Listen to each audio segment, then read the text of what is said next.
The playing cards felt strange and smooth in Nam Chul-hwan's weathered hands as he studied the colorful figures printed on the thin pieces of cardboard.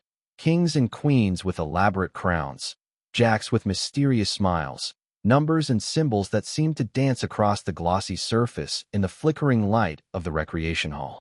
Across the wooden table sat Sergeant Murphy, an American guard from Boston, casually shuffling his own cards while explaining the rules of poker in broken Korean mixed with enthusiastic gestures. Around them, dozens of other North Korean prisoners of war sat in small groups, laughing and cursing in two languages as they learned to play games that had been declared decadent capitalist entertainment by the communist authorities back home. It was January 1952, and Nam had been a prisoner for 9 months. In that time, he had witnessed many things that contradicted his pre-war understanding of American behavior: decent food, medical care, educational opportunities, even religious freedom. But this moment felt different, more subversive somehow. Here he was, an enemy soldier, sitting as an equal at a card table with his American captor, engaged in friendly competition that treated him not as a defeated adversary, but as a fellow human being worthy of respect and companionship. Nam had been a schoolteacher before the war, instructing village children in mathematics and revolutionary theory in a small town near the Chinese border. When the call came to defend the homeland against American imperialism, he had answered without question, trading his textbooks for a rifle and joining the Great Crusade to reunify Korea under communist rule. The last time he had played any kind of game had been as a child, tossing stones at targets with his younger brother. And even then, such activities had been discouraged by parents who believed that play was wasteful and that children should focus on more productive activities. The very concept of adults engaging in recreational gaming was foreign to Nam's experience. In North Korean society, leisure activities were either collective political education or physical exercises designed to build strength for labor and military service. The idea that grown men could sit around a table moving pieces of cardboard for no purpose other than enjoyment and social interaction seemed to violate everything he had been taught about proper use of time and energy. Sergeant Murphy dealt the cards with practiced efficiency, his movements smooth and confident as he explained the basics of 5-card draw poker. 2 pairs beats 1 pair, he said in his halting Korean. 3 of a kind beats 2 pairs, straight beats 3 of a kind. The terminology was completely foreign, but Nam found himself fascinated by the logical structure underlying the game, the mathematical relationships between different combinations of cards, and the psychological elements involved in reading opponents and managing risk. This is the story of that card game and thousands like it. Moments of casual equality and shared humanity that would challenge everything these prisoners thought they knew about their captors, themselves, and the relationship between enemies in modern warfare. The Korean War had erupted in June 1950 with both sides viewing their opponents as inhuman representatives of evil ideologies. North Korean propaganda portrayed Americans as cruel capitalist exploiters who treated working people as expendable resources, while American training emphasized the fanatical nature of communist soldiers who had been brainwashed into mindless obedience. For prisoners like Nam, the discovery that American guards were willing to treat them as gaming partners and social equals was profoundly disorienting. Nam's capture near Incheon in September 1951 had been terrifying precisely because of what North Korean authorities had told him about American treatment of communist prisoners. He expected to be tortured for information, subjected to brutal interrogation techniques, and possibly executed as an example to other communist forces. The idea that Americans might actually want to spend their free time playing cards with enemy soldiers was so alien to his expectations that he initially suspected some form of elaborate psychological warfare. The recreation hall where the card games took place had been set up in a converted barracks building, with wooden tables and chairs arranged to accommodate multiple gaming groups. American military personnel had donated playing cards, poker chips made from buttons and bottle caps, and even simple prizes for tournament winners. The casual atmosphere and voluntary participation contradicted everything Nam had been taught about the rigid discipline and merciless efficiency that supposedly characterized capitalist military organizations. Sergeant Murphy had volunteered to teach card games during his off-duty hours, motivated partly by boredom and partly by genuine curiosity about his North Korean charges. a former construction worker from South Boston who had learned poker in neighborhood bars and construction site trailers. Murphy found that teaching games was an effective way to build rapport with prisoners while providing them with entertainment that helped combat the depression and lethargy that often affected men in captivity. The concept of voluntary recreational activity was revolutionary for men raised in a society where all leisure time was supposed to contribute to political education or physical improvement. In North Korea, games were viewed with suspicion as potentially bourgeois activities that distracted workers and soldiers from their revolutionary duties. Card playing, in particular, was associated with gambling and other forms of decadent behavior that were incompatible with socialist values and collective discipline.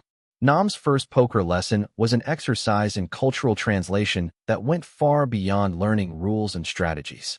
As Sergeant Murphy explained concepts like bluffing, reading tells, and calculating odds, Nam began to understand that this simple card game embodied complex ideas about risk management, psychological perception, and strategic thinking that had applications beyond recreational gaming.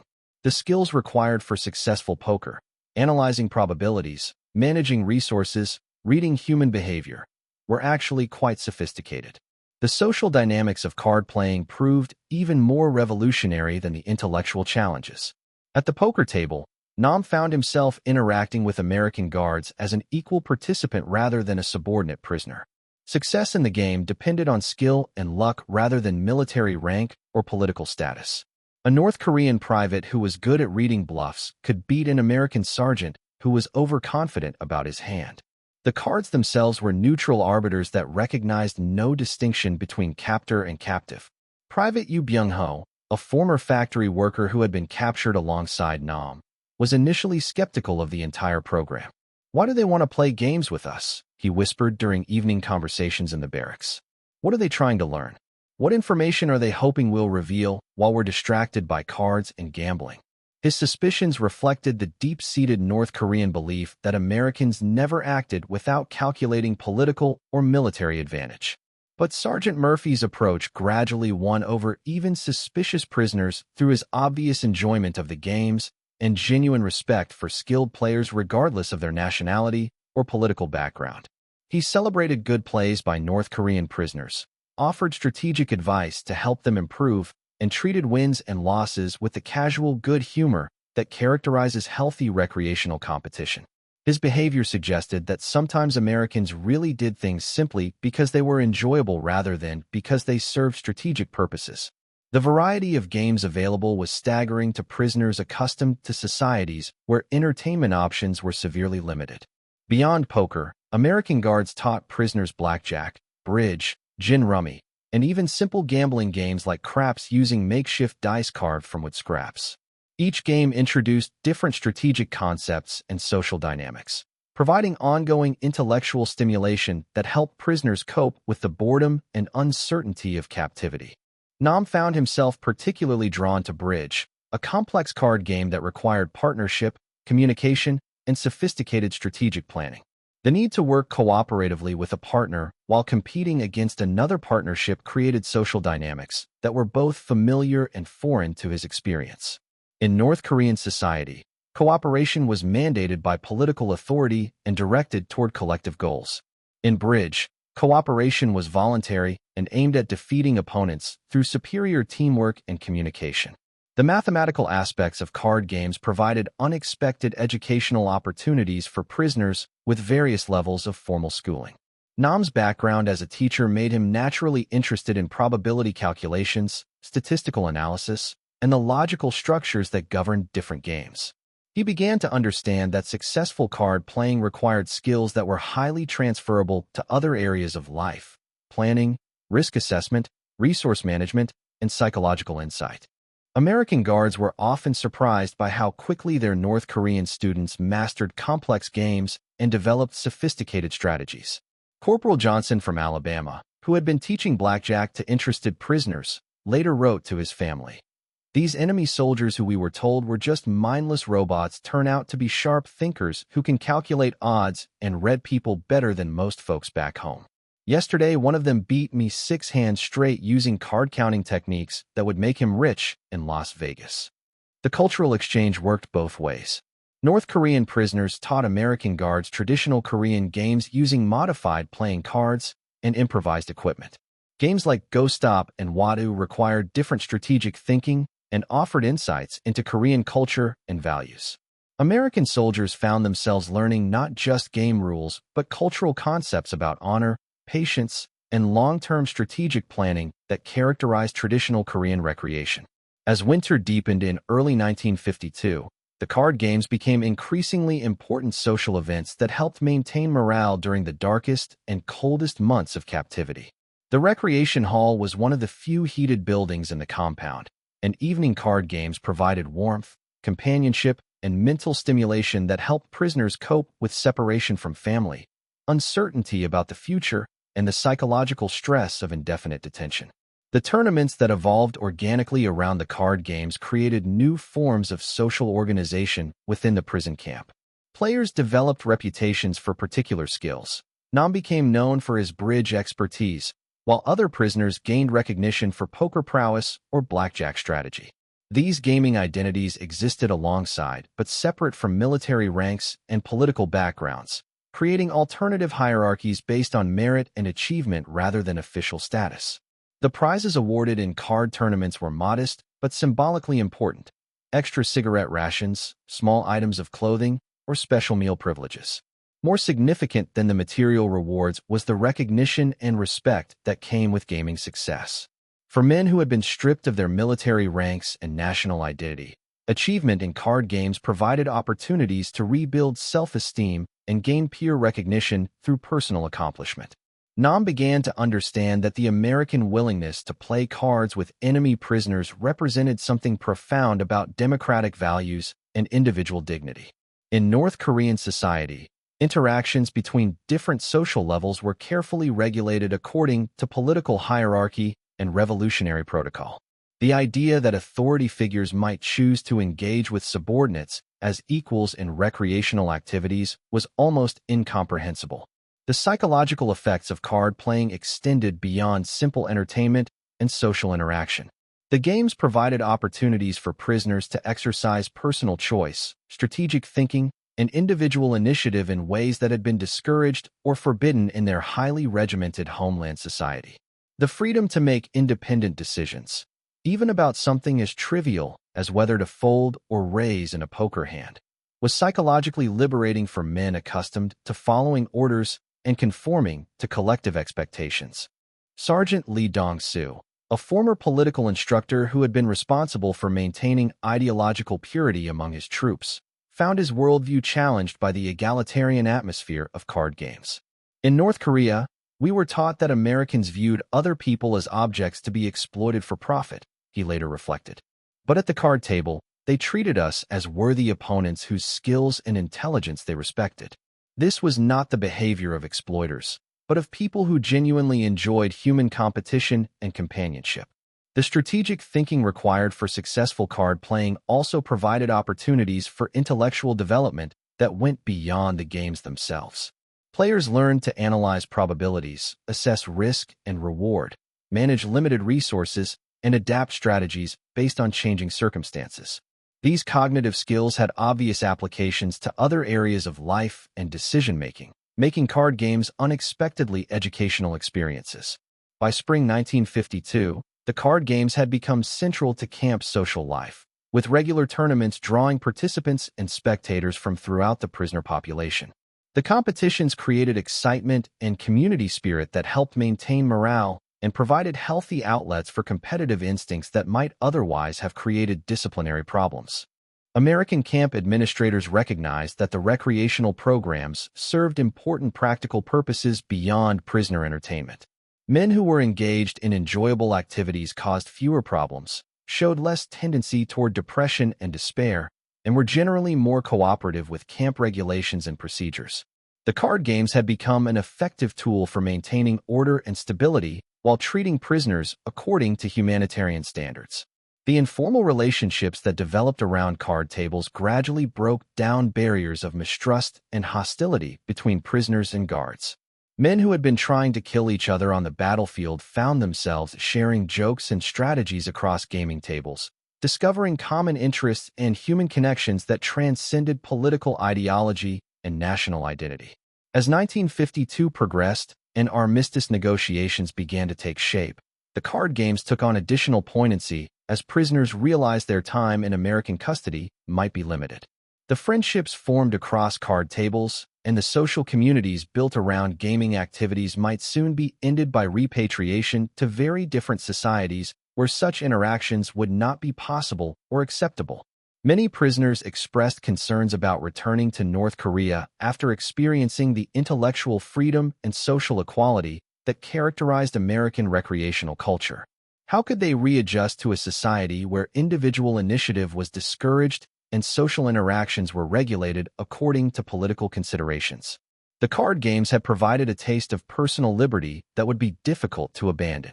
The final major tournament before the armistice in July 1953 was both celebration and farewell. Nam had become one of the camp's most skilled bridge players, partnering with an American corporal from Ohio in the championship match against a team consisting of a North Korean sergeant and an American private. The symbolic significance of the partnership, former enemies working together toward common goals, was not lost on participants or spectators who understood they were witnessing something unprecedented in the history of warfare. Nam's team won the tournament with a series of brilliantly played hands that demonstrated the sophisticated strategic coordination they had developed through months of practice and mutual respect. As he shook hands with opponents and accepted congratulations from American guards and North Korean prisoners alike, Nam realized that the card games had provided him with experiences of equality, achievement, and human dignity that would influence his understanding of social relationships for the rest of his life. The repatriation process that began in August 1953 marked the end of the card-playing partnerships, but not the end of their influence on the men who had participated. Many prisoners were allowed to keep simple playing cards as personal items, tangible reminders of the unexpected friendships and learning experiences they had gained through recreational gaming with former enemies. The farewell ceremonies included a final exhibition match between mixed teams of prisoners and guards, a contest that would have been unthinkable at the beginning of their captivity, but now seemed natural and appropriate. The game was played with good humor and mutual respect, creating lasting memories of human connection that transcended the political circumstances that had brought these men together as enemies. Nam Chul-hwan stood at the rail of a repatriation ship in September 1953, holding a worn deck of playing cards that Sergeant Murphy had given him as a parting gift. Each card carried memories of games played, strategies learned, and friendships formed across the deepest political divides imaginable. The cards themselves had become symbols of human dignity and equality that challenged everything he had previously understood about social relationships and individual worth. The North Korea he was returning to had not relaxed its hostility toward individualistic activities that might compete with collective political goals. Card playing remained associated with bourgeois decadence and capitalist corruption, activities that were discouraged or forbidden entirely in a society dedicated to revolutionary transformation. Nam understood that his gaming skills and the social attitudes they represented would have to remain hidden, like so many other aspects of his American captivity experience. But Nam carried with him more than just playing cards and gaming memories. He carried a fundamentally different understanding of human equality, individual dignity, and the possibility that people from radically different backgrounds could interact as equals when artificial barriers were removed. The card games had demonstrated that competition could coexist with friendship, that individual achievement could be celebrated without undermining social solidarity, and that even enemies could discover their common humanity through shared recreational activities. The story doesn't end with repatriation and the return to a homeland where such recreational freedom was not available. In the decades that followed the Korean War, some former prisoners carried their gaming knowledge and the social insights it had provided as they rebuilt their lives under continued communist rule.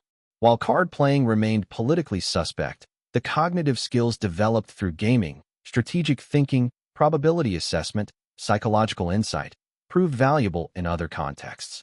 Some former prisoners became teachers who used mathematical concepts learned through card games to help students understand probability and statistics. Others applied strategic thinking developed at gaming tables to agricultural planning, factory management, or other activities that required careful resource allocation and risk assessment. The intellectual tools gained through recreational card playing found expression in officially approved activities that served socialist goals. The American Guards who had participated in the card-playing programs returned to civilian life with enhanced understanding of their former enemies' intelligence, humanity, and individual dignity.